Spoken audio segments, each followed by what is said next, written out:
না না, ওই এফআইআর করেছে থানাতে, শুনেছি আমি। উনি থানায় এফআইআর করেছে। আমাদের রুগী তখন পেয়েছে, আমরা এফআইআর কী করে করবো? আর রুগী আগে সুস্থ হোক, এফআইআর পরে করা যাবে। আগে রুগীকে বাঁচাবো, তারপর তো আমরা এফআইআর করে থানায় কমপ্লেন করবো। সে ওরা করতে থাকবো, অসুবিধা আমার কিছু নেই। ওনারা বলছেন না আপনাদের দোকান ভাঙচুর করেছে? না স্যার, এটা আমরা বলতে পারবো দোকান ভাঙচুরের ব্যাপারটা। তাহলে কেন বলছেন ওনারা দেখেন, ওদের যদি কেউ বানিয়ে বসে, তাও ওদের ব্যক্তিগত ব্যাপার। গোবিন্দপুর মহেশপুর জিপির যে দেওয়াল আমাদের অলরেডি বুকড এবং যেখানে আমাদের দেওয়াল লিখন অলরেডি আছে, সেই দেওয়াল লিখনকে মিটিয়ে দিয়ে বিজেপি জোর করে দেওয়াল লিখন করতে চাইছে। কি অদ্ভুত নৈরাজ্য এই বাংলায় তারা সৃষ্টি করতে চাইছে। আর কাদের পায়ের তলায় মাটি নেই বলছেন? আপনাদের পায়ের তলায় মাটি নেই বলে আপনারা এসআইআর নামক চক্রান্ত করে এই মালদা জেলায় একের পর এক মানুষের নাম যারা জীবিত আছে তাদেরকে ডিলিট করছেন। যারা লজিক্যাল ডিসক্রিপেন্সির নাম করে 8 লক্ষ প্রায় 9 লক্ষর উপরে মানুষকে আপনারা লাইনে দান করিয়ে দিয়ে তাদের হিয়ারিং করলেন, আর 8,28,000 মানুষকে আন্ডার অ্যাডজুডিকেশন রেখে দিয়ে কি প্রমাণ করতে চাইছেন? এই মানুষদেরকে ভোট দিতে দেবেন না আপনারা? অদ্ভুত অরাজকতা চলছে।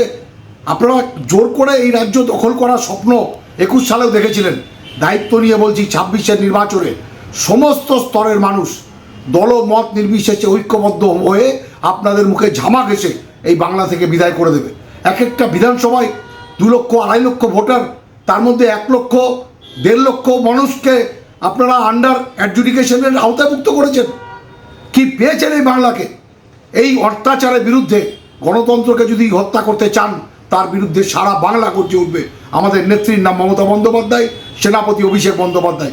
মাথায় রাখবেন, এই নৈরাজ্য, এই অনাচার, এইভাবে গণতন্ত্রকে হত্যা করতে আমরা বাংলাবাসী দেব না। এটা তৃণমূল মেম্বার। আমাদের এখানে তৃণমূলের প্রতীক চিহ্ন ছিল। বিজেপির কিছু দুষ্কৃতী ওরা মানে আমাদের প্রতীক চিহ্নটা মিশে দেয়। আমাদের যে দুলাল রামবিলাস চৌধুরী আছেন, দাদা হয়, উনি প্রতিবাদ করেন যে এই জায়গাটা কেন মিশাচ্ছ, এটা তো আমাদের প্রতীক চিহ্ন আছে।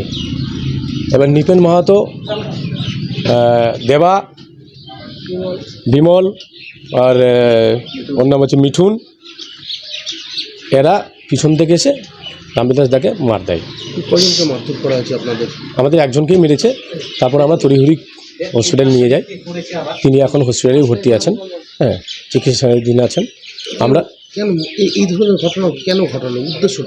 উদ্দেশ্যটা হচ্ছে, আমরা এখানে যেহেতু আমাদের একটা পার্টির প্রতীক চিহ্ন আছে, সেটাকে মিশিয়েছে। আমরা প্রতিবাদ করার জন্য ওরা চাইছে যে আমরা আমাদের তৃণমূল করাটাই আমাদের অপরাধ। ওরা চাইছে আমরা কোনো মতো আমরা তৃণমূল করবো না, বিজেপি জন করি।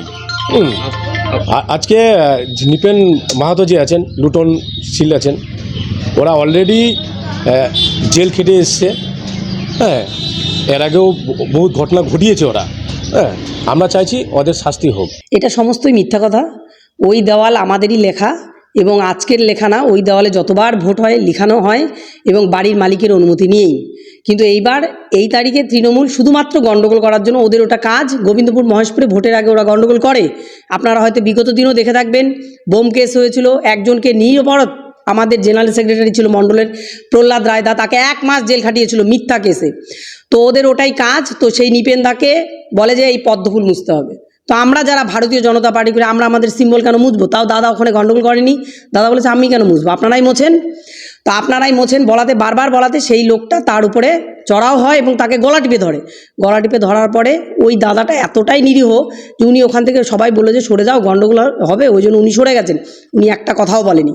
সরে যাওয়ার পরে, বাড়িতে যাওয়ার পরে তারপরে দেখছে যে তার ছেলে গিয়ে তাকে বলে চড়াও হয় বাড়িতে, যে তুমি আমার বাবার সাথে ঝগড়া মারামারি করেছো। বলছে না, আমি কিচ্ছু বলিনি, তোর বাবাই আমার গলা টিপে ধরেছে।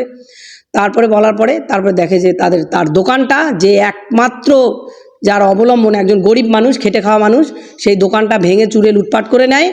এবং ওখানে আরও তৃণমূলের কিছু লোক ছিল যাদের মদতে এই জিনিসটা করেছে।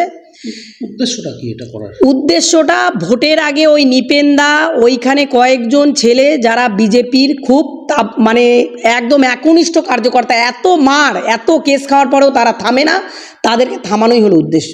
যে ভোটের আগে তাদেরকে কিভাবে থামানো যায়, থামানো, হ্যাঁ, আতঙ্ক সৃষ্টি করা। আর প্রত্যেকবার এই গোবিন্দপুর মহেশপুরে এর আগেও করেছিল তারা, বোম টোম দিয়ে। এটাই ওদের সংস্কৃতি। এটাই তারা করে যায়।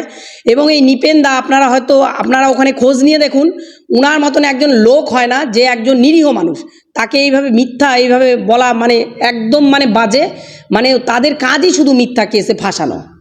ঘটনাটা হচ্ছে আমরা প্রতি বছরই একটা যে আপনার নৃপেন রায় নামে একটা ব্যক্তি আছে, মিল আছে, ওনার সামনে আমরা প্রতি বছরই দেওয়াল লিখি। এবারও লিখতে গেছিলাম।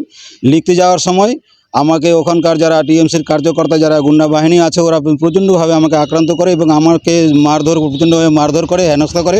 এবং আমি ওখানে বাঁচার তাগিদে ওখান থেকে কোনোরকমভাবে পালিয়ে এসে বাড়ির দিকে যাই। আমি বাড়িতে যখন এসে পৌঁছাই তখন লোক মারফত আমি জানতে পারি যে আমার দোকান ভাঙচুর করছে, দোকানে ভাঙচুর করেছে এবং তালা ভেঙে টেঙে ঝাপটা ভেঙে দিয়েছে এবং অনেক যন্ত্রপাতি লণ্ডভণ্ড করে ফেলেছে এবং নিখোঁজ হয়ে গেছে। এই মত অবস্থা আমি খুব নিরাপত্তা কেন আপনাকে মারধর করলো কেন?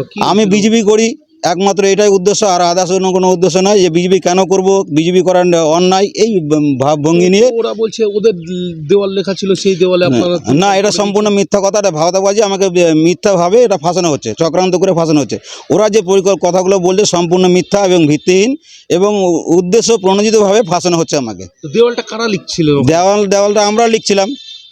ওই যে দেওয়ালের যিনি দেওয়াল যার মিল, তার পারমিশন নেই? হ্যাঁ, তার পারমিশন নিয়ে, তার অনুমোদন নিয়েই আমরা প্রতি বছরই লিখি, এবারও তাই লিখেছি এবং তার কথা অনুযায়ী আমরা লিখেছিলাম। থানায় অভিযোগ জানিয়েছেন? হ্যাঁ, থানায় অভিযোগে জানিয়েছে এবং থানাতেও গিয়ে আমরা অভিযোগ কমপ্লেন জানিয়ে এসে এবং জানানোর পরে আমাকে বিভিন্ন রকমের হুমকি করা হচ্ছে, থ্রেট করা হচ্ছে, তুমি কেন কেস করলা, আমার নাম কেন দিলা, অমুকের নাম কেন দিলা। কারা থ্রেট করছে এটা? টিএমসির যারা কার্যকর্তা, যারা ওখানকার স্থানীয় মেম্বার আছে, পঞ্চায়েত আছে এবং যারা